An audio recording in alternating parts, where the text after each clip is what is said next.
Hey everyone, Kyle once again, and welcome back to my next episode review, you could say, of the next episode for Yashahime, Princess Half Demon. Episode 4, titled "The Gateway to the Past," and I enjoyed the episode. Now, just like a slight below the previous one though, but still, I still enjoyed the episode. And well, I'll say right off the bat, my first guess was correct when I said the previous one. Um, and if it was who hasn't seen the film, just don't watch this because I'm spoiling. So, but my first question was answered when I said when we saw the preview about who was that girl inside the Tree of Ages. I was correct the first time. It was Rin. So, I'll get to that in a second in a minute though. But that was the first question that was what I guessed because I guessed correctly because I thought first maybe Kagome, but judging like how the way the character was, like the hair, based on the hair, and especially Kagome wearing the priestess outfit, that's not her. So my first guess was I'm very sure I was 90% sure it was Rince, and yeah, it was. But I will explain that in a little bit here.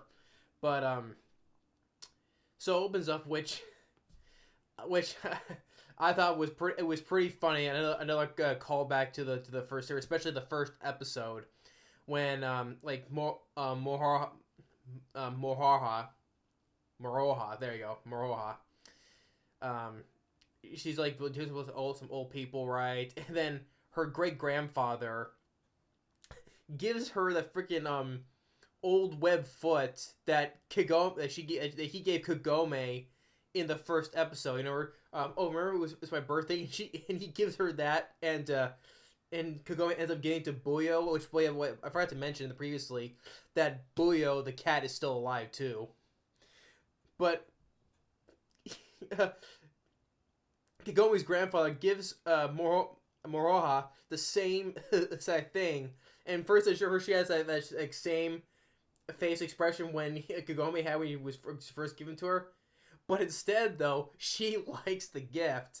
As Kagome didn't care for those gifts at all, though. But this time, Moroha, she likes the gift that he gave her, because she's like into that collecting all those other artifacts and stuff like that, right? And I thought that was pretty. That was pretty cute to say, and she's hugging her great grandfather, and even he says, "Oh, Kagome, you have such a good daughter and all that. Thank you, Kagome." So that was a very I would say he's cute. I would say, and especially that was a good callback to the first episode of Inuyasha. And we see Setsuna like in a modern dress and playing the violin. She plays it so well, even though I learned the first time playing it. And also during that though, when she's playing the violin and Sota's wife, Mo, is playing on the piano, I do recognize the music of the piano and the violin playing. It is a callback to another song in the previous in the show of Inuyasha. I do believe it was a song. I do believe it was Kikyo's theme. I do believe, yeah. Whenever with Kikyo around, you have that certain song playing. I do believe that was the same song when they were playing the violin and the piano. That song interacting. I do believe that it was, and if it was, that was another good callback to it. Another piece of a good score there. And Mo was like, hey, you're a prodigy. You can become a violinist like me. And then you get another callback because Moroha, she brings back Kagome's big backpack. You know the big honking backpack that she brings. Even so, it's like that was like Kagome's backpack. And even May, Soda's daughter, is like, how do you fit all that stuff in there? And she's like, I don't know. So yeah, it was cool. You see that same backpack again. Although it looks like a little bit different color, like it's a little bit dark, like a little darker yellow. Because in the first series it was a brighter yellow, but here it's a little darker. But it's like the exact same backpack. It's like the same huge backpack she brought to the feudal era. And and it also funny. Even Moroha complimented on Setsuno's dress. You know, the way she her dress, and he's like, "Oh, you look good," and she goes like, "I'll kill you." uh, that was pretty fun, and what was it? And another funny one. Moroha gives her uncle the receipt and the credit card, so she spent like his credit card on the shopping. It's like, oh, this is for for your niece, for your niece. So it is because like, she knows that she is Kagome's daughter though, but yet she has not heard of her though. So additionally, she knows she's Kagome's daughter, but yet she has not heard of her, let alone her father, for what I know, because she never once mentioned about her father, Inuyasha. So, okay, so she knows she is Kagome's daughter, but she does not know about, even though she doesn't know about her mother anyway at the same time, and neither of her father. Because, well, she hasn't brought her his name or anything, so. And because they're planning to go back to the feudal era, because Moroha, she found a way to get back to the feudal era because by talking to the root head that's attached to the tree of ages, which shows, I guess, in the modern era that root head doesn't have he's not very powerful as he does in the modern era compared to in the feudal era. So again, because he's not as powerful as he is in the present, and so they were planning to go back to the feudal era, and that's why, and you get another, of course, like another good one for where Sota is in Kagome's old bedroom, looking at pictures of Kagome, and you can see big pictures of Kagome's friends from school. That was cool seeing that there. But also at the same time, I was a little bit confused because this is the first time that, because Toa enters the bedroom, and this is the first time she sees of basically her aunt, because yeah, you could basically say basically her aunt. But it's first time seeing pictures of Kagome, and although it's kind of funny that why did Sota didn't show the photos to her before? So why is he also showing these photos now? That was a little bit confused on, because okay, she raised her, he raised her all the time and didn't bother showing like pictures of his sister from before. I didn't quite get that though, but at the same time it was cool. Hey, you see pictures of Kagome, when you see little pictures of Kagome's friends from school too. But but also like, and he was asking how, and Toa asking how was she, and he was like, well, it was kind of always like causing trouble like you, but for different reasons. And even the report where with Sota, he's glad he has you, and the point where Toa hugs Sota, actually calls her dad, so that was nice as well. So they plan to go back to the feudal era, and even Sota's wife Mo gives Setsuna the violin to take back with her. And even says Moroha says goodbye to her grandmother and her great grandfather. Even Kagome's mother, but it's Moroha's grandmother, says, give my regards to Kagome, and she says, I will, even though she says I will, but at the same time she doesn't know of her though. So yeah, so she knows that she's her daughter, but at the same time she doesn't know her. So, but I'm sure we'll see that. Well, I'm very sure we'll see that later.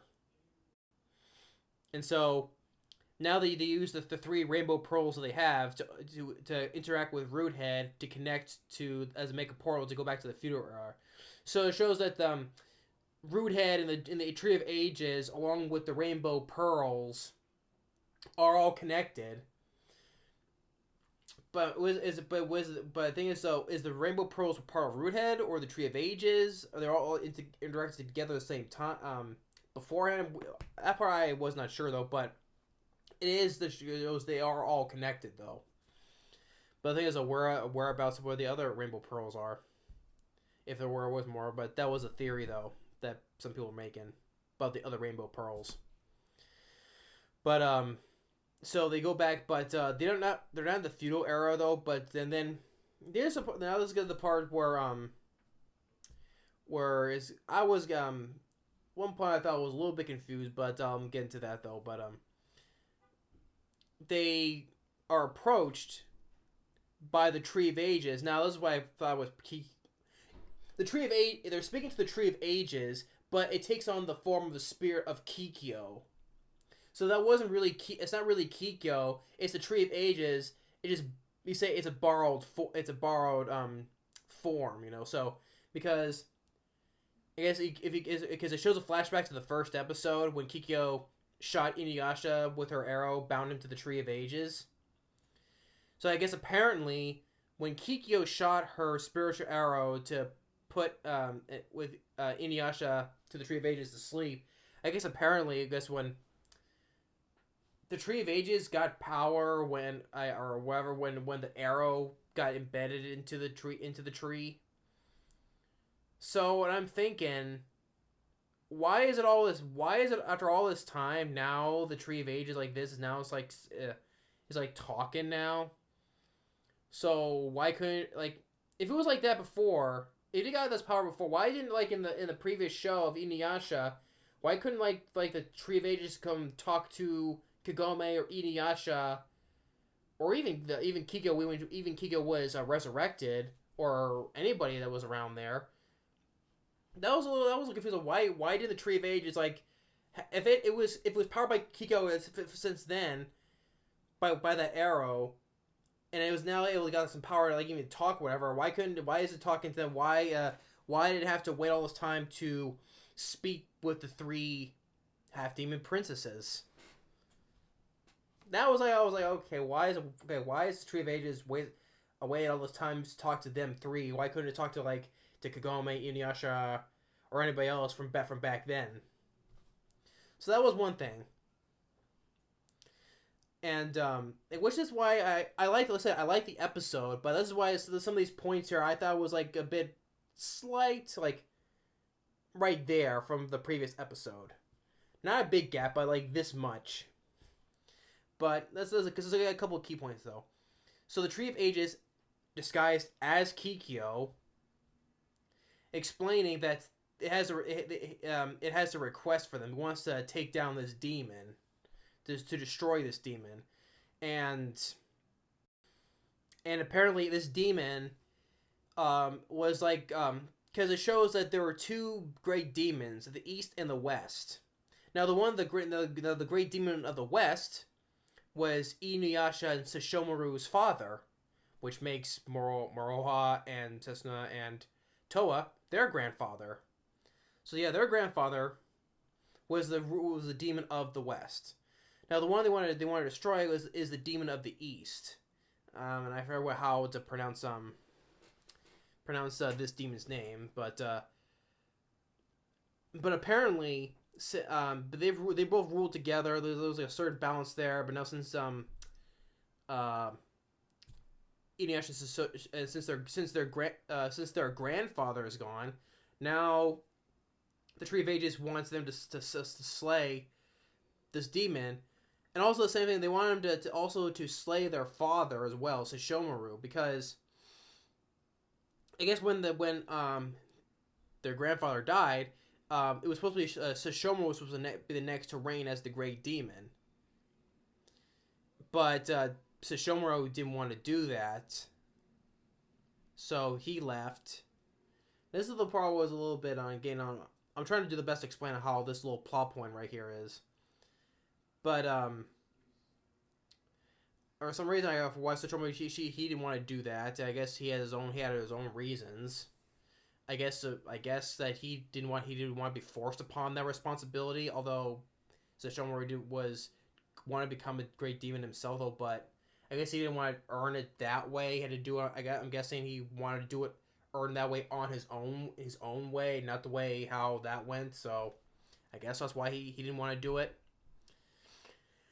And so they're going to take the demon of the east, and also they want to take out their father too. That's what the Tree of Age is asking. But Setsuna, she didn't want to do it because why we want to do that on even though we never met the guy, we don't want, why we would atone for his failures or whatever. And Toa doesn't want to do it because even though they haven't met it, but that's her father, so she doesn't want to destroy her father even though they haven't met yet. And it's also quite funny that there's one thing that the Tree of Ages knows. The Tree of Ages knows that Setsuna and To are Sesshomaru's daughters. Even Moro was like, "Oh wait, I'm not Sesshomaru's daughter." But the Tree of Ages didn't. She addresses that they're Sesshomaru's daughters, but the Tree of Ages doesn't address that Moroha is the daughter of Kikyo and Inuyasha. I'm like, wait, you're explaining that these two are the daughters of Sesshomaru, but you're not going to explain that Moroha is the daughter of Inuyasha and Kagome? Even though I know that Moroha knows that she's Kagome's daughter, though, but yet never met, though, but we want to... That's what drives me, like, that's another nitpick right there. You bring up that these two are the daughters of Sesshomaru, but you're not going to tell that you're the daughter of the great demon of the West, his other son's daughter, who's all but probably... Oh, that's another thing. That's a nitpick I have. Like, you bring this the daughters of Sesshomaru, but you're not gonna bring out that Moroha is the daughter of Inuyasha and Kagome. So you don't bring that up. I was like, come on, tell them it's like, Moroha, you're the daughter of the great demon of the West, his other son, Inuyasha. You could have said that. But it doesn't, so. But yeah, at the same time, Moroha is like all calm, cool, and collective, okay, like level-headed, basically. And that's what I thought was a unique thing about, an interesting thing about Moroha. The way her personality is, she's not like her parents at all. Because of course, we know if Inuyasha, she would just go on and it's like, oh, I'm sick of listening to this, and especially if she saw that looked like Kikyo, he would get pissed. And, hey, Kikyo's gone, leave her alone, all that. So, but anyway, since they refuse, the Tree of Ages sicks the root head on them. So they fight the root head, and and funny that Moroha uses like the webbed foot that her great grandfather gave her, throws it in the eye. And he's like, grandpa, thanks, grandpa. It gives me good fortune. And she's there. They see the weak spot, and Toa uses her sword, become like the laser sword, or whatever. And I'm not surprised that she used a technique that Sesshomaru did. I do believe it was from Bakusaiga. The new sword that Sesshomaru got towards at the end of during the final act season. Unless I mistaken though, that must be the same dragon technique that Sesshomaru used. What was it? What do you call it? Dragon Strike or something like that? Unless I'm going crazy in here, I'm very sure that was the same thing that Sesshomaru did. It was like, and if it was like, oh, cool, use the technique that's your father used. I do believe it was from Bakusaiga. I do believe, yeah, Bakusaiga. But that was a cool thing, and they defeat Root Head, and they get back into the feudal era where Lady Kaede and Kohaku and Haitsu. I do believe I got the name right now. The son of Morocco and Sango, Haitsu. I do believe I got that name right now, Haitsu. So they make it back, but since they defeated Roothead, that was their only access to the portal to go back between the modern era and the feudal era. So now Toa's like, how are we supposed to get back now? And now it comes back to the Tree of Ages, where inside, I guess somewhere in the Tree of Ages, where the Tree of Ages disguised as Kikyo and we see that it was Rin inside the tree, and now a grown up adult Rin asleep inside the tree, and we do see if you look closely, you do see like the dream butterfly. The reason why it says I cannot fall asleep and has no memories of her past.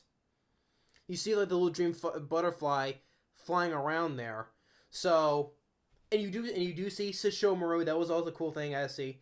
You do see Sesshomaru, like you don't see him, you don't see his face though, but you see his like legs and him walking away. Which you also saw him. You saw him too while the Tree of Ages is Kikyo speaking to their daughters and Moroha. You see him like walking away from there, and you see him walking away as the Tree of Ages is looking at Rin. So Rin is in there. I guess it must have something that, because it said that you forsake this girl. Otherwise, if you forsake this girl, she will what was the line?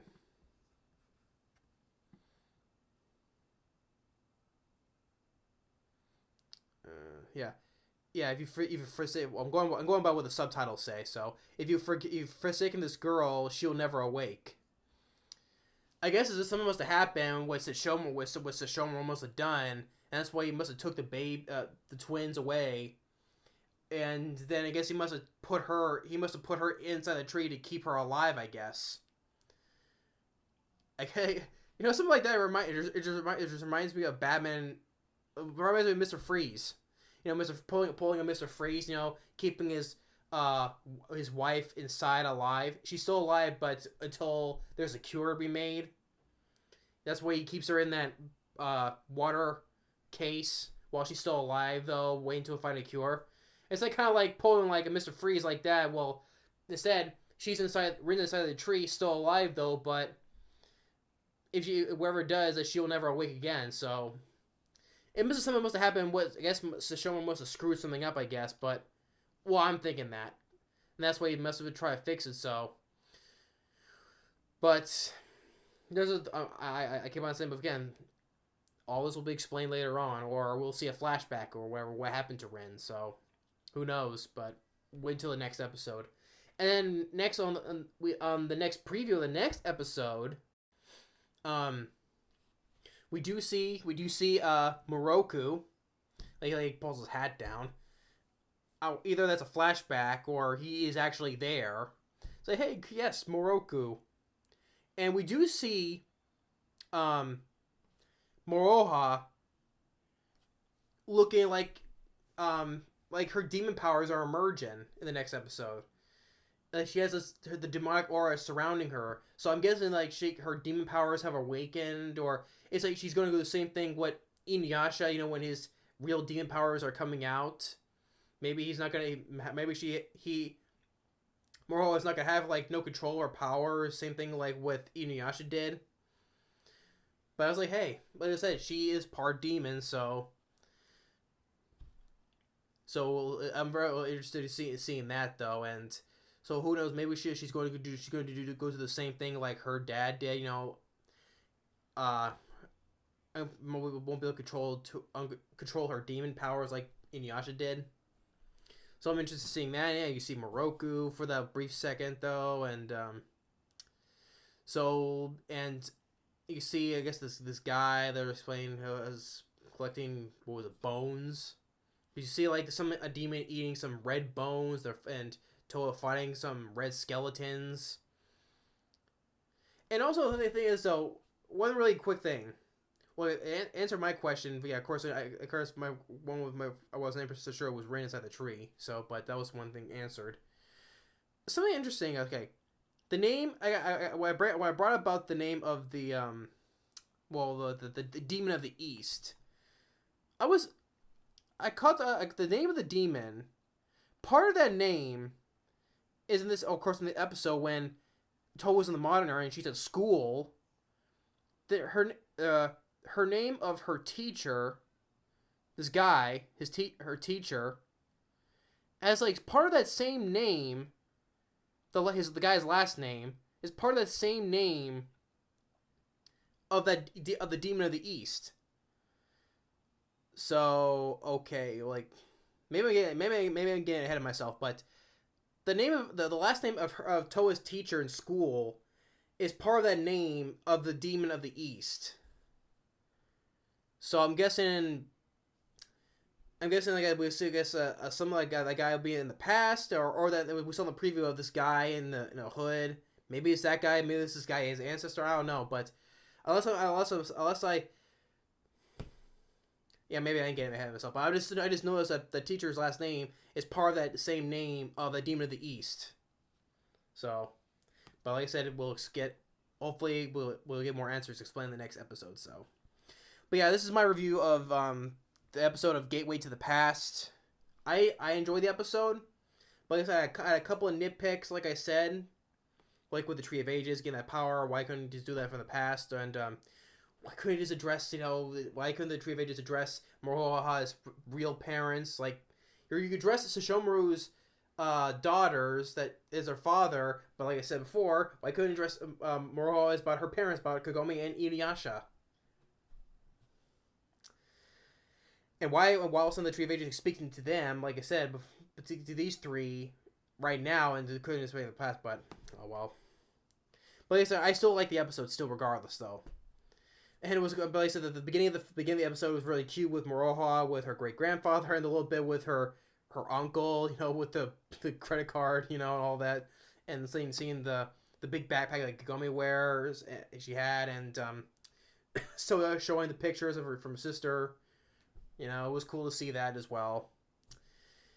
So yeah, I still like the episode. But that's my review of the episode 4 of Gateway to the Past of Yashahime.